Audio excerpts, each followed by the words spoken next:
பிறப்பு இறப்பு சான்றிதழ் தொடர்பான கேள்வியும் பதிலும் ஏற்கனவே பாகம் 1, 2 பதிவு செய்யப்பட்டுள்ளது. தற்போது பாகம் 3 பதிவு செய்யப்படுகிறது.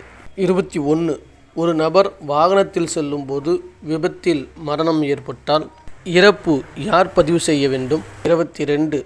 விபத்தின் போது இரு கிராமத்திற்கும் மையப்பகுதியில் இறந்தவரின் உடல் இருந்தால் யார் பதிவு செய்ய வேண்டும்? 23. வீட்டில் இறந்தால் மருத்துவச் சான்று தேவையா? 24. இறப்பு நடந்தது ஒரு மாவட்டம், அடக்கம் செய்தது ஒரு மாவட்டம். இதற்கு யாரிடம் இறப்புச் சான்று பெற வேண்டும்? 25. பிறப்பு இறப்பு பதிவு செய்யப்படும் பதிவேடுகள் எங்கு இருக்கும்? 26. பிறப்பு இறப்பு பதிவு செய்யப்படவில்லை எனில் தற்போது எந்த பதிவாளரிடம் சான்று பெற முடியும்? 27. எனக்கு பிறப்புச் சான்று பதிவில் இருப்பது தெரியாமல் பள்ளிச் சான்றில் உள்ள தேதியை நீதிமன்றத்தின் மூலமாக வாங்கிவிட்டேன். இப்போ என்ன செய்வது?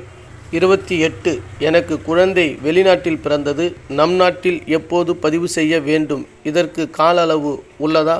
29. பிறப்பு இறப்புச் சான்று எந்தெந்த ஆண்டுகள் கணினியில் பதிவு செய்யப்பட்டுள்ளது? 30. பிறந்த தேதிக்கு ஆதாரமான சான்று எது? பிறப்புச் சான்றா, பள்ளிச் சான்றா, ஆதார் கார்டா? அவைகளை கள்ளக்குறிச்சி மாவட்டத்தில் நடைபெற்று கொண்டிருக்கக்கூடிய புத்தக கண்காட்சியில் விடையை இந்த கேள்விக்கான தெரிவிப்பதற்காக மக்களுக்கு விழிப்புணர்வு ஏற்படுத்த வேண்டும் என்ற நோக்கத்தோடு பேசுவதற்கு அனுமதி கோரப்பட்டது. ஆனால் இதுவரை அனுமதி கிடைக்காத காரணத்தினால்தான் இந்த விஷயத்தை இந்த சேனல்லே நான் பதிவு செய்கிறேன். வேண்டுமென்பவர்கள் இந்த சேனலில் பார்த்து பயன்பெறலாம்.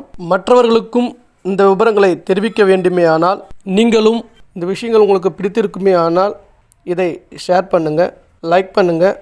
இன்னும் இது போன்ற தகவல்கள் பற்றி தெரிந்து கொள்ள வேண்டுமே ஆனால் கமெண்ட் பாக்ஸில் பதிவு பண்ணுங்கள்.